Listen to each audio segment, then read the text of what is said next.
Alicia, oh, yes, yes, yes.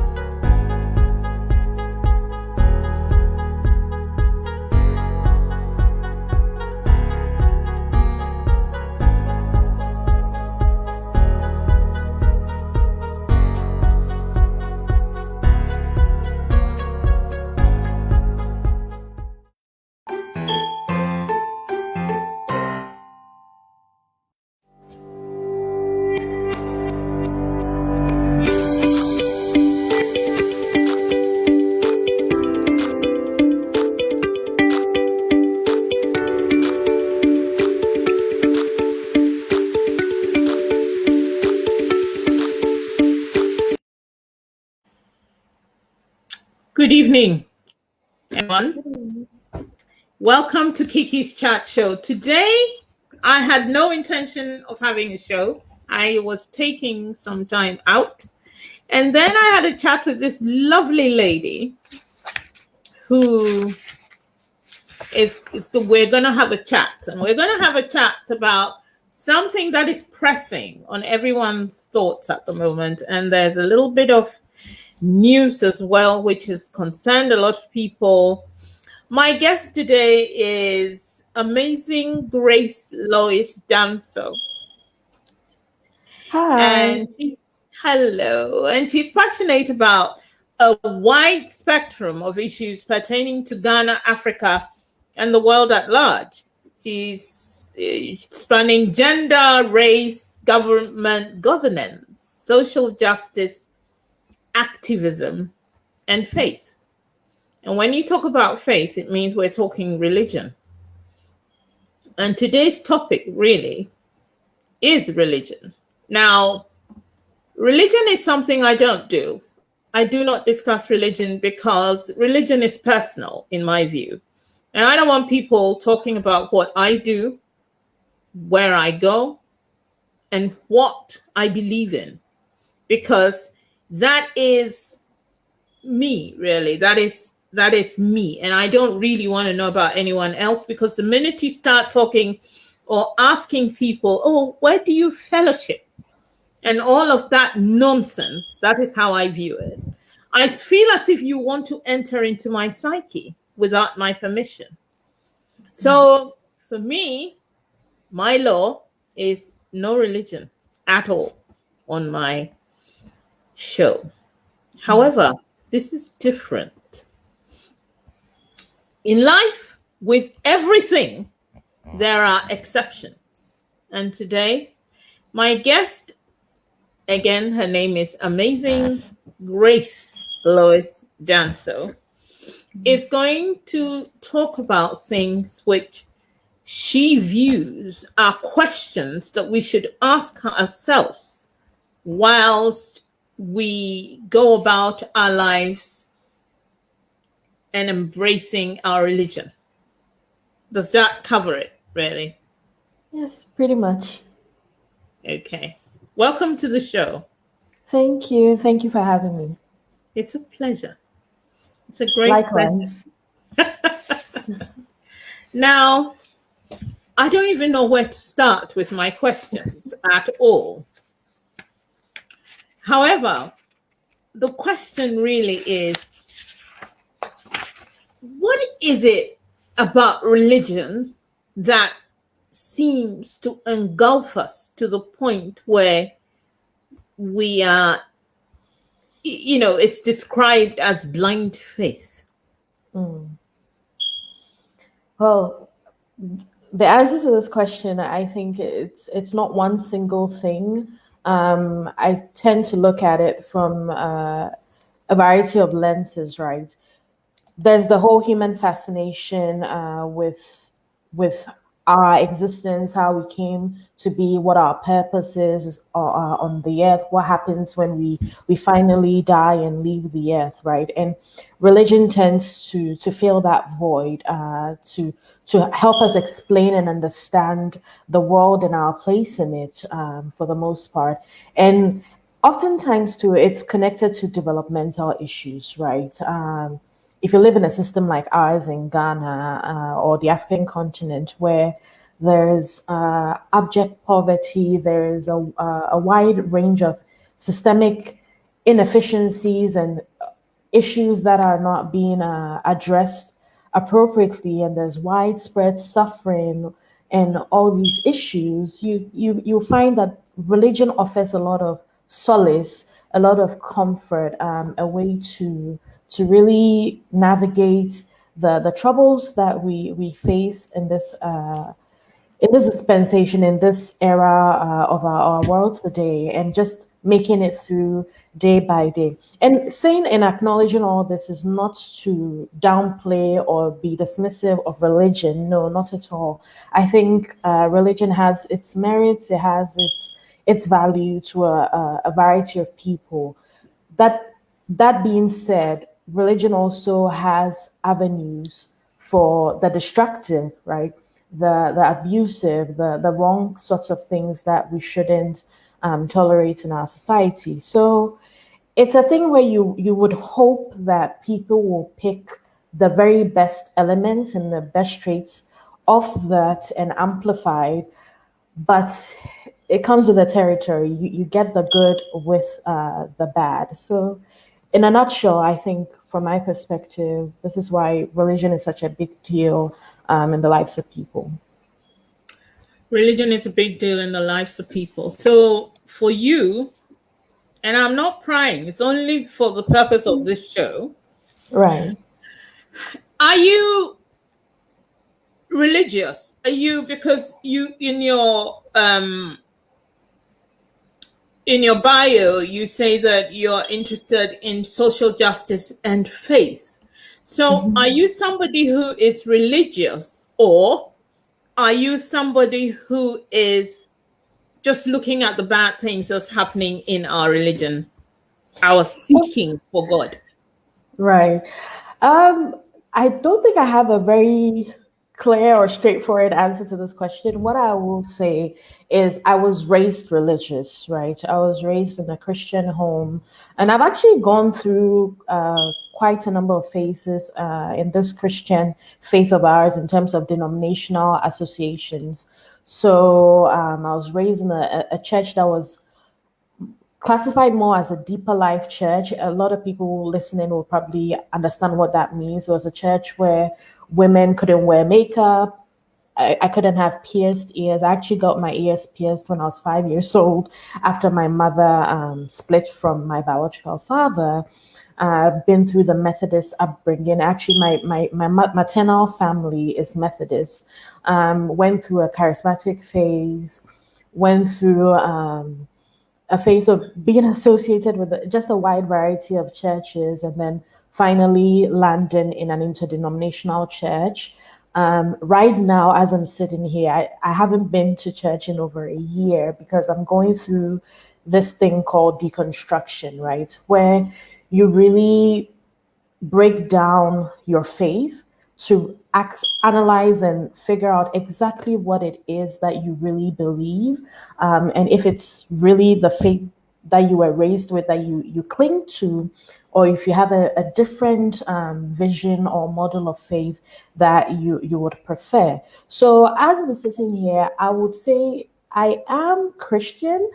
I don't have a strong church affiliation at the moment because part of the deconstruction is seeing a lot of the issues with the church that make it a bit untenable for me to still remain in the organization that is church, right?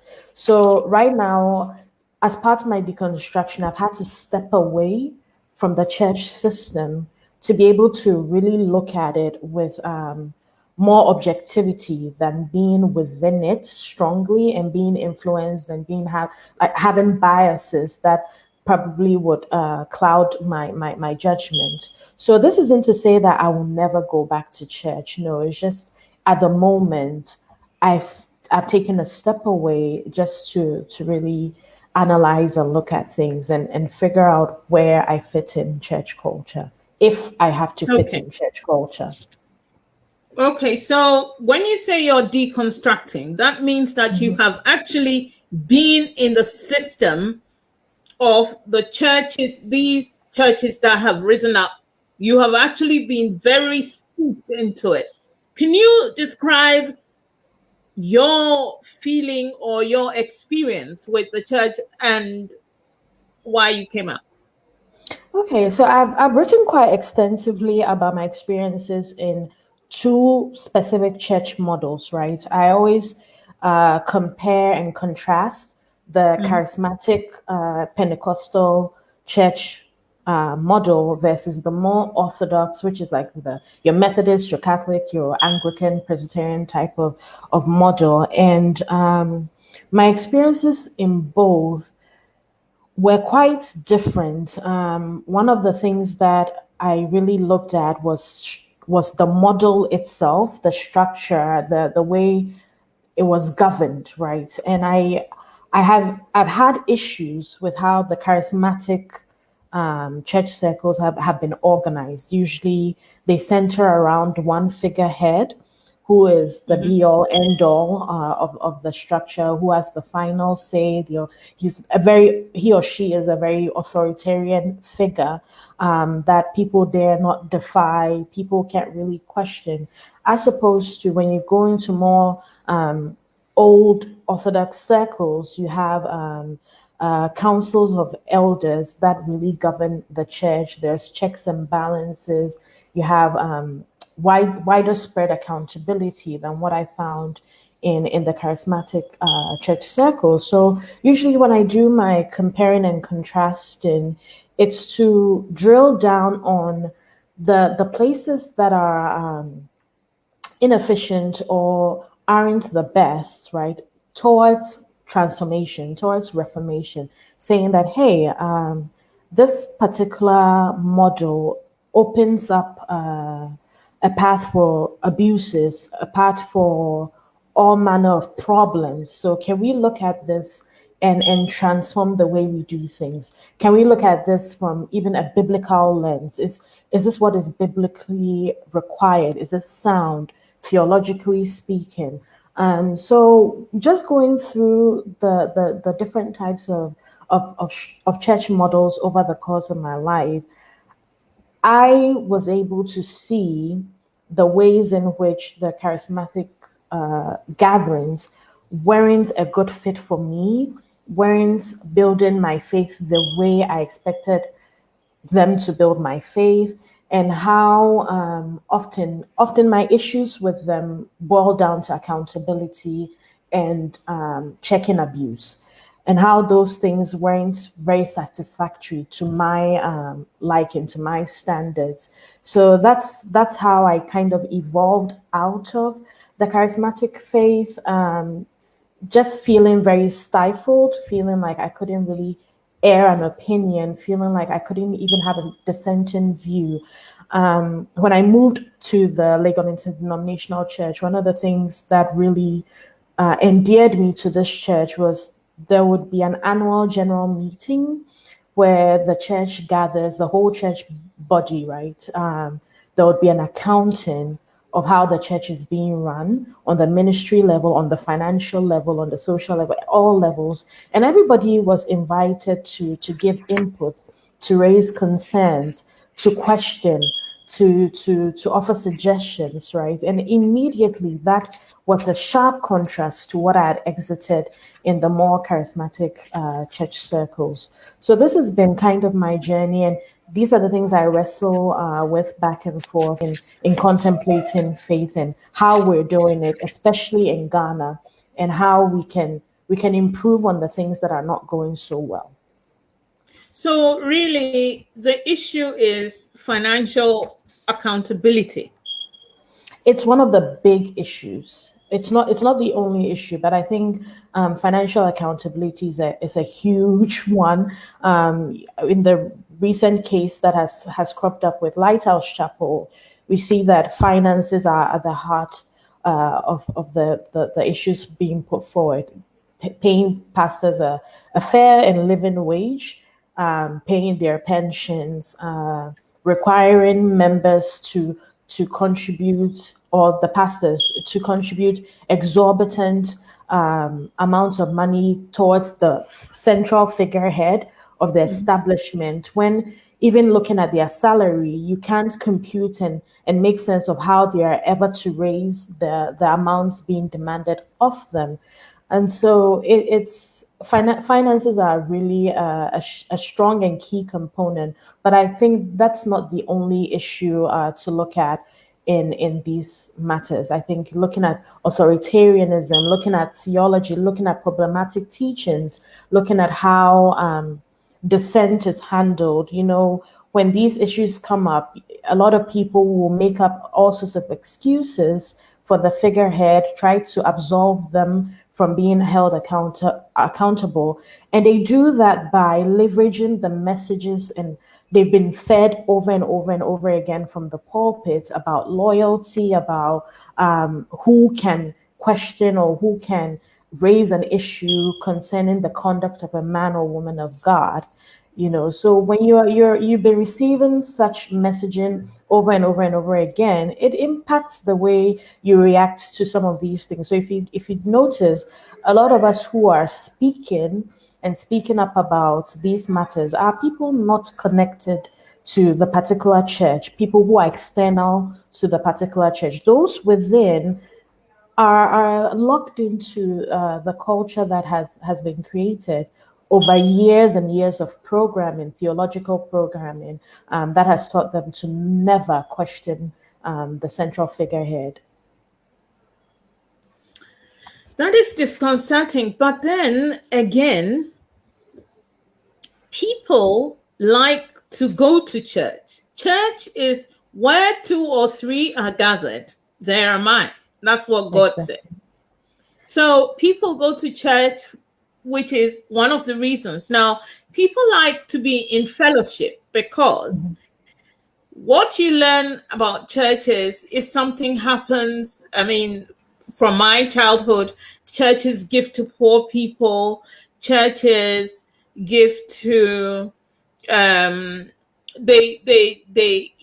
was a time churches were building hospitals, churches were helping widows, churches did all of these things. And so if you are part of that church, you know that there is something good coming out of it, and these are the teachings of Christ.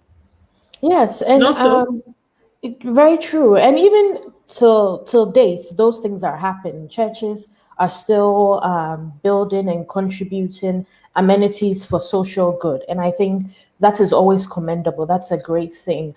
Where sometimes I have issues is people use the fact that the churches are doing these good social interventions as an excuse to not hold the very same churches accountable when they do things that are quite harmful and detrimental to the people within and even external to their bodies. That's where the tension. What is the example, or what detrimental or harmful thing can a person do? I did see a video, of someone cursing people. Now, in the Bible, I have been to 1 or 2 charismatic churches where the priest got up and said, "Touch not my anointed, and the person who is anointed is me," and blah, blah, blah. And then I also saw this man cursing people. "If you dare to talk about me, you are cursed. You will have poxes on your skin." I was like, leprosy. Yeah, it's typical church programming and wiring. It's a tactic, really. I think at the end of the day, we need to recognize that it's a silencing tactic. It's a suppression of dissent tactic. And it's one of the ways scripture is translated or used amiss. If you go back to that scripture about David talking about not touching God's anointed, there's a very key context to what was happening, to why that scripture came to be.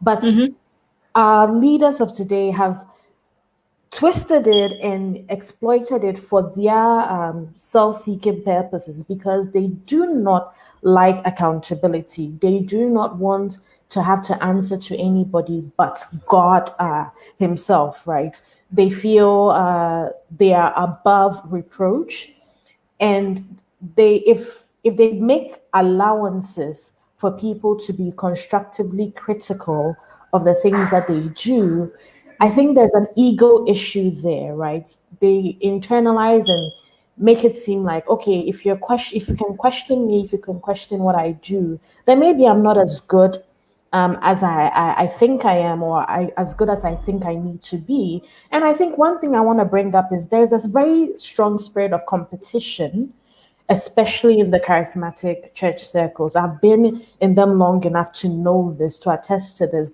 There's a tussle for dominance, for greatest influence. They're always bragging that I drew in the largest crowd for this particular events that I held, this convention. It attracted, let's say, the president or these ministers or these powerful people. There is this thirst and need to be the most powerful. Proximity to power is such a strong currency in our society. It opens several doors, gives you such influence in the culture that you can really get away with a whole lot of things. The former church that I left, one of the things that I noted that really did put me off was always wanting proximity to whoever the ruling president was, and being able to say that we have the president's ear, we can influence things. So if you notice in a lot of these church circles around election time, the candidates go on a church tour, courting the favor of these men and women of God, because that favor translates into endorsement, whether direct, and often the endorsement is indirect. They slip it into how they preach, and how they teach, and all these things. You always can tell a particular pastor's political allegiances in how they respond and react to these politicians who come through their church. So the church I left, there was a very clear political leaning for that church. And I remember quite vividly, I think close to the 2016 elections, there was a comment he made that really took me aback. Essentially, what the comment meant to say was that we should be able to yield our political decision making to his will.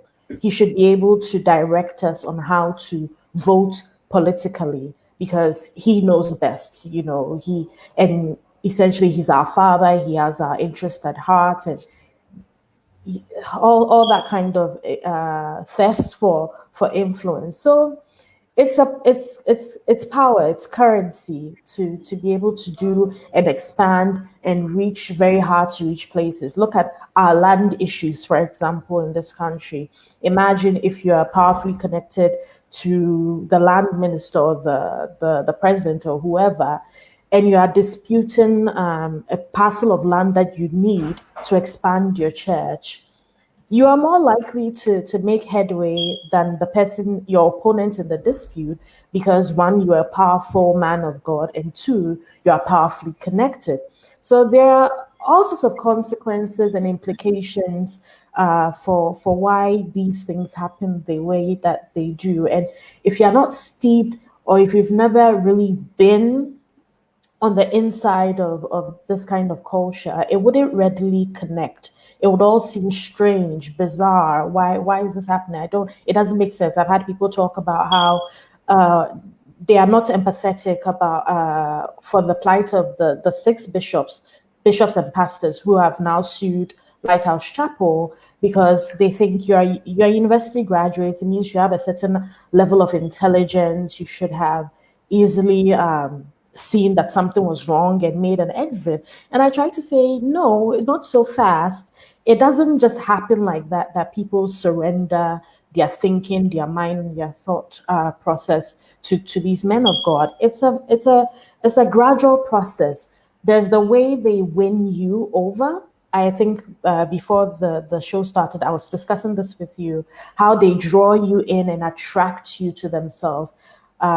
they, especially if you are someone who has money, some kind of influence, some kind of talent or gifts that they can really grab and exploit, there's the way they approach you. They make you very comfortable. They give you access to them. You start to feel special. You start to feel a certain parental care. And if you're someone who hasn't really had parental love growing up, or you have any kind of abandonment issues, or a whole host of issues brought on by prior trauma in your life, having that kind of connection with someone who is powerful yet maternal or paternal towards you, it's a strong case. It really grabs you in, makes you have a lot of trust and faith in them, to the point where you stop questioning so much, thinking that they have your best interest at heart. They can never lead you astray. So that's why these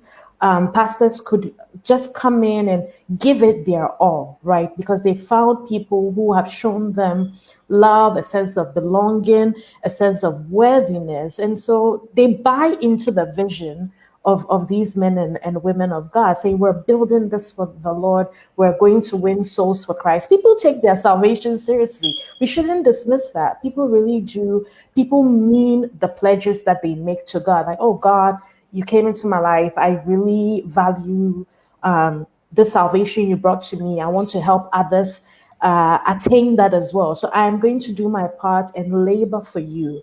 If it means I have to dump all my savings into the endeavor, if I have to give off my time, my resources, everything, I'm going to pour in wholeheartedly. Because at the back of my mind, the man or woman of God have my best interest at heart as well. They are not going to lead me astray. I think in this case, when we read it, if it hadn't been for the wife of one of the pastors who actually checked on SNIT, because she works at SNIT, they wouldn't have known that they weren't receiving payment for the rest of their pensions, and instinctively they wouldn't think that I'm being cheated. Why? Because, oh, I trust the man and woman of God, and they have my best interest at heart. So until she saw it and raised the issue, they would never have known, and they would have still been there, still being cheated, being manipulated, and all these things that are quite awful. So it's a layered conversation. It's a layered issue. There are various angles to it that we can tackle.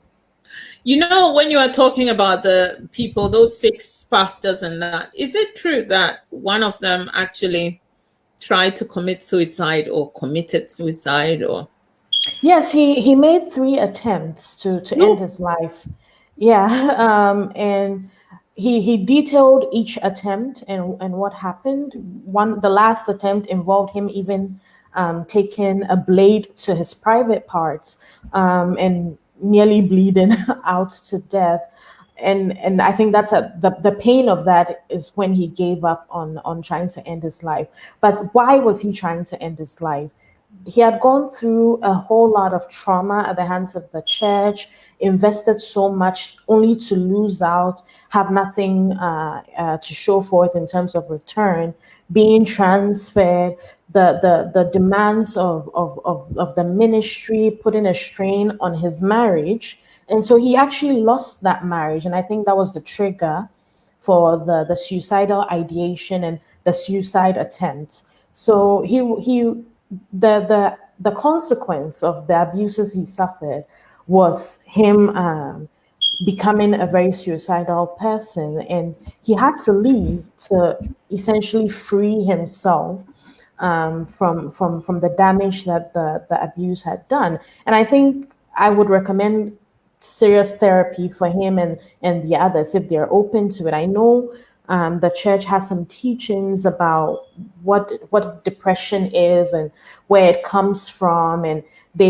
I think my opinion is that they over spiritualize matters about mental health to the point where people might not be so willing to get professional intervention when they're going through a mental health challenge or crisis.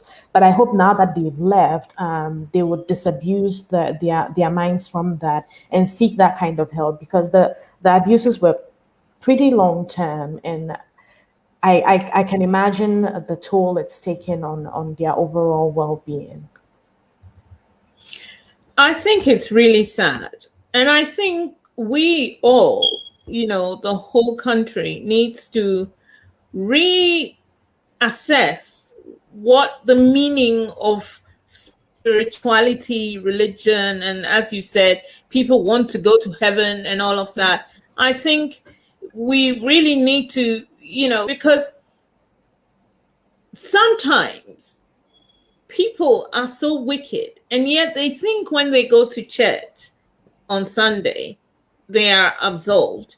People don't realize that it is your thinking, your behavior, your attitude towards people, and that it is more spiritual than necessarily religion, or I go to church at St. John's Bazambam or something, Right. Why can't we understand what has happened? We used to be so... Ghana has changed. I don't know. Something terrible has happened. Yeah. Like I was talking about it with you, the sprouting of the charismatic movement, right? It came to fill a certain void in different respects, in the spiritual respect, where people got bored with the orthodox, the charismatic wave, the movement. You see manifestations of the Holy Spirit, of the power of God. You see people getting healed. You see people speaking in unknown tongues. You see people getting delivered from all sorts of spiritual torment or demonic manifestations. Like I've been in church meetings where we see these things happening. So seeing those things do something to you, right? They entice you in a certain way, that you want to see more of it, because it connects you to the metaphysical, if that makes sense.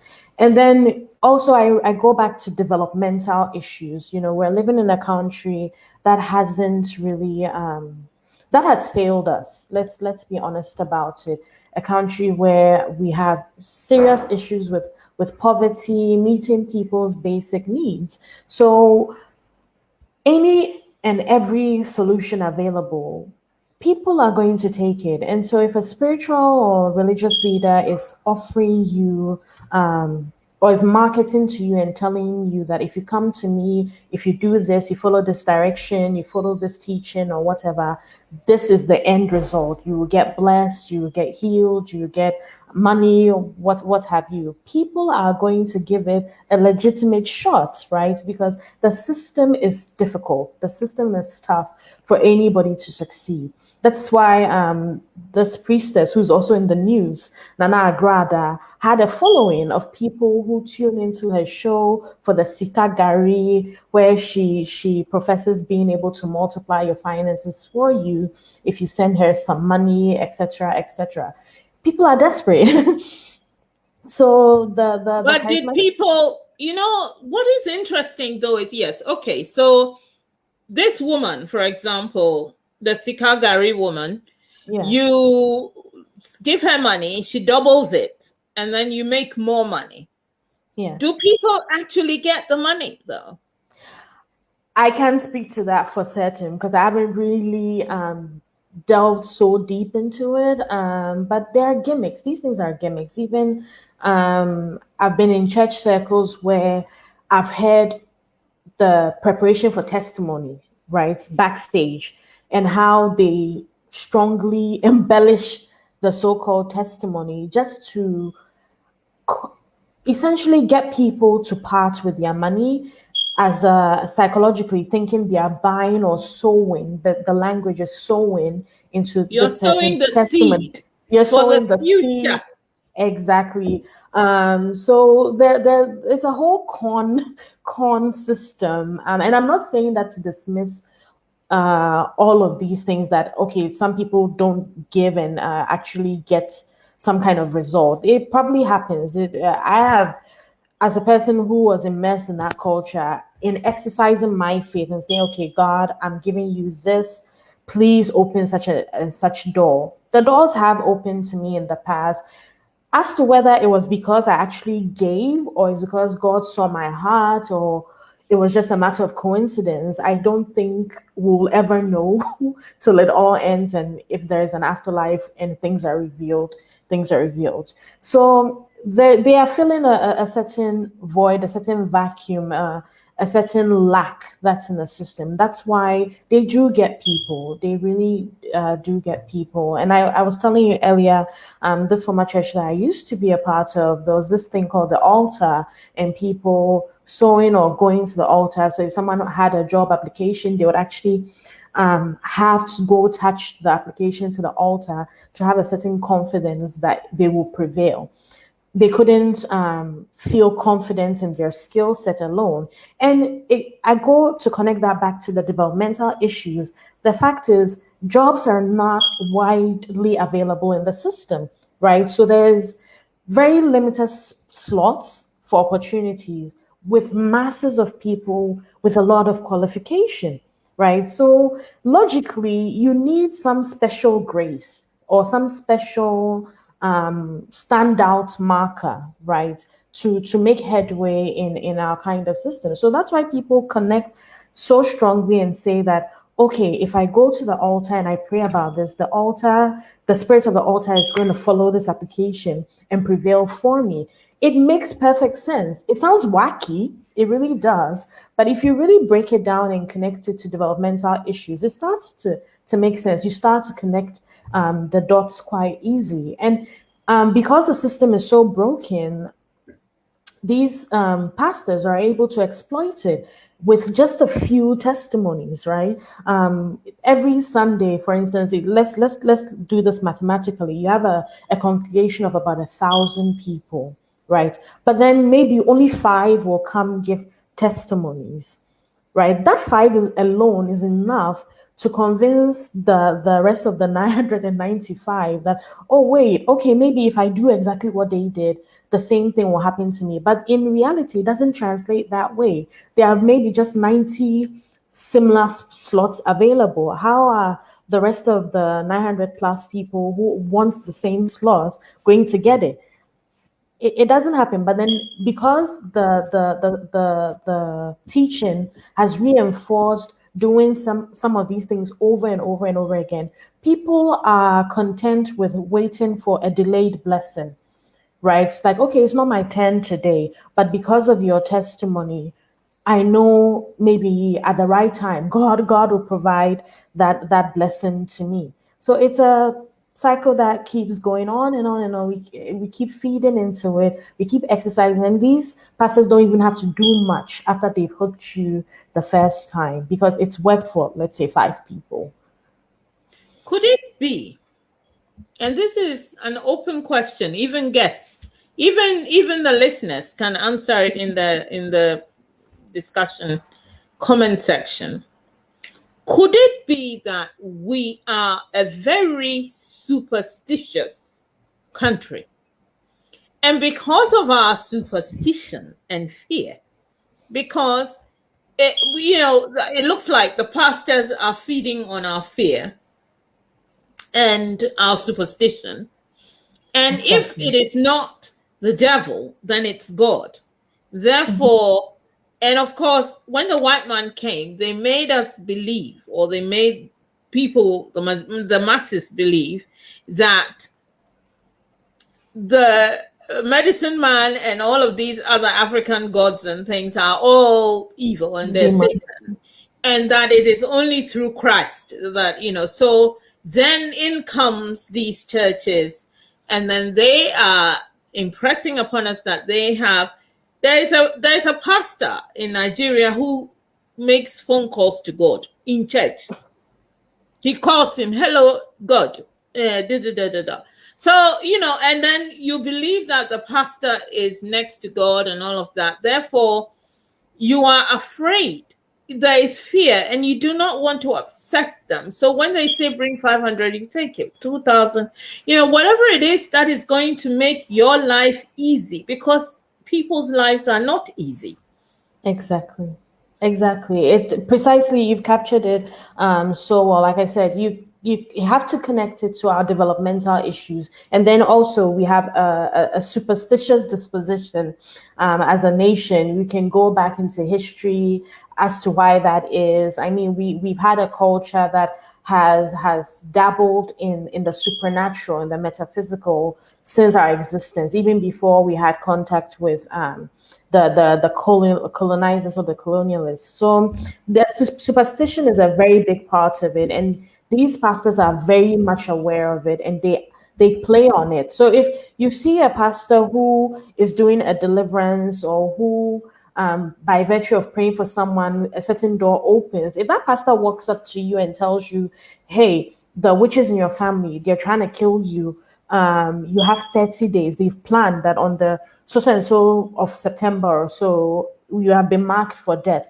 but we can reverse the course, right? By you making a sacrifice of, let's say, $1,000. Bring that sacrifice, we'll stand on it, we'll pour oil, we'll pray, we'll break it. You're going to believe it. You're gonna be spooked first and foremost that somebody wants you dead. Especially if you're a young person, you have so much life left to live. You're going to be spooked. You're going to want even to. If you're an old person, even as an old person, yeah, you don't nobody wants to die. No, nobody wants to die. Especially painful deaths. Especially if you hear something like you've been marked for accidents. No, I don't want to go that way. So the fear grabs you. It can block your reasoning and thinking abilities. You want to avoid this. And also the fact that there's an unknown, right? It may or may not happen. And you have to take chances. Not many people are prepared. Yeah, and for me, I'm a very risk aversive person. I don't like risk. So if I have to gamble with my life like this, the chances are I'm going to acquiesce to your demand and find the $1,000 some way somehow to buy my life from death. At that point, I'm probably not even thinking about theology, about how Jesus's blood bought and paid the price, paid it all. I have no cause to fear anymore. Those things are not processing or computing in that instant. They have a way, even in the manner in which they convey certain prophecies to you, right? It will play up your fear. They will dramatize things. They will even give you anecdotes of certain people who went through something similar and how they delivered them, and you will start to believe, and you would succumb to the manipulation that is going on. So it's a big problem. It takes, not many people are able to sit down and think it through and decode it all, and even connect the dots to various things that are happening external to the church. So it becomes a vicious reinforcing cycle. And let's take Ghana also, the fact that Ghana, even though we have a lot of people who are educated and so on and so forth, we still have a mass of people who are not very literate, right? Who are not very schooled, who there's a whole classism and elitism arguments to make, right? Who yield their lives to people that they believe are culturally better than they are. So these pastors tend to be, you see these pastors have massive followings, they have acquired wealth, they're doing well. So you are more likely to trust them than you would maybe someone who is in your same predicament, who's living a life of abject poverty, who has no opportunities open to them. So like I said, there are layers upon layers upon layers of this conversation. I don't even think a 2-hour conversation would really cover every angle sufficiently. But this is why we need to sustain the conversation. This is why the media houses in Ghana really need to carry this news item that has come out this week and actually the week before, and hold sustained panel discussions with different personalities from various perspectives, and really drill down on the issues and say, hey, this is clearly a problem. How did we get here? And where do we go from here? How do we resolve some of these problems and these challenges?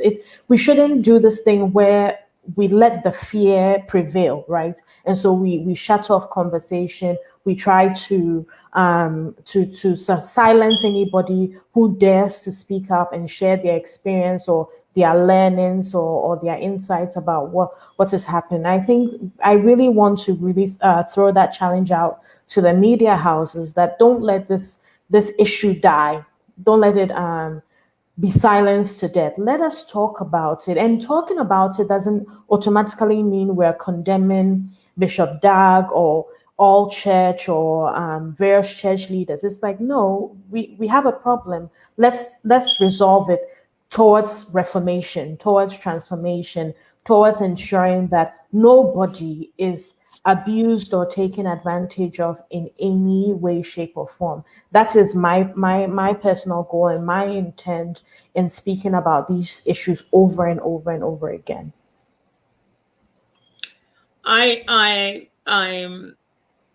you've made such powerful points, and I think one of the most interesting points that you made is that people do not even read the Bible. They depend on the priest to be quoting Matthew chapter 23 verses, says da da da, and sometimes that's not right. That's not what is in Matthew chapter 23. So a lot of the time, I think that our people need to learn the Bible. They need to read it to understand it. And people really need to appreciate the fact that going to church will not take you to heaven. It won't. Right. Sorry, I just wanted to quickly say, yes, it's a big issue, a big challenge that people don't engage religion for themselves, don't engage the text of the faith that they profess for themselves. And on the one hand, you can understand them, right? Because people work full time, people go to school full time, people are even doing side jobs and all these things. So it's not an excuse to not carve out time to really dive deep into your faith, but also let's be human and understand that the challenges of life often get in the way of people really honing in and digging deep to the point where they do seed that part of their spiritual growth and development to the pastor, who is then able to take advantage of the fact that these people are not really digging deep for themselves and twist and turn things any which way that they want. I am fortunate. I went through a Christian university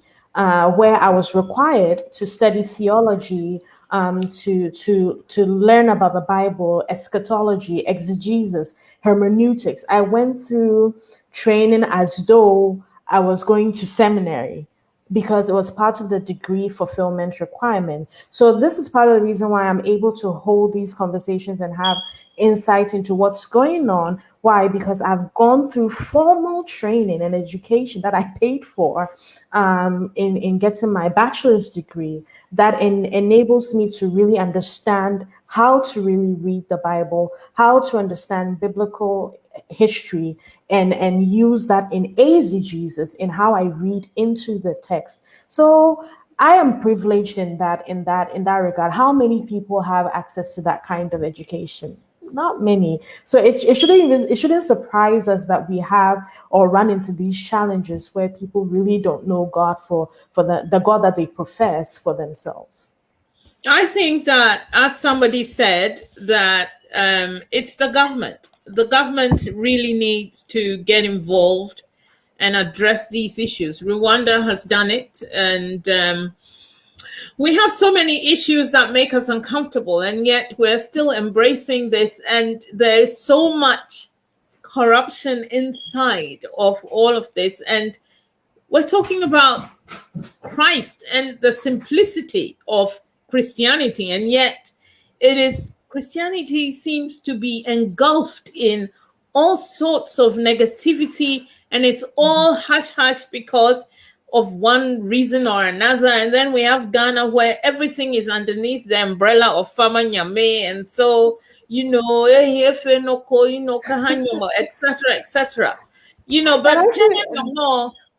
Yeah, I wanted to make a point about the whole governmental issue. One thing that I stress on a lot when I write about the church is how the state and the faith have You become have only 1 minute. You have one sorry, minute. sure, they become co-conspirators, right? Instead of Mhm. being a system of checks and balances on each other, they become partners in crime, so to speak, or Mhm. partners in the bad behavior, escaping accountability and all these issues. So it shouldn't surprise anybody that the government doesn't actively get involved in these things. I think they're just scared. I think there's fear. I think a It's lot of part of it. people, yeah, I mean, look, these people go for prayers, like you said, before they even become ministers, and therefore they're all afraid. I mean, if they're not afraid, then they would have done something by now. But they are more, Fear, it fear, and looks like also Ghanaians, partnerships. Yeah.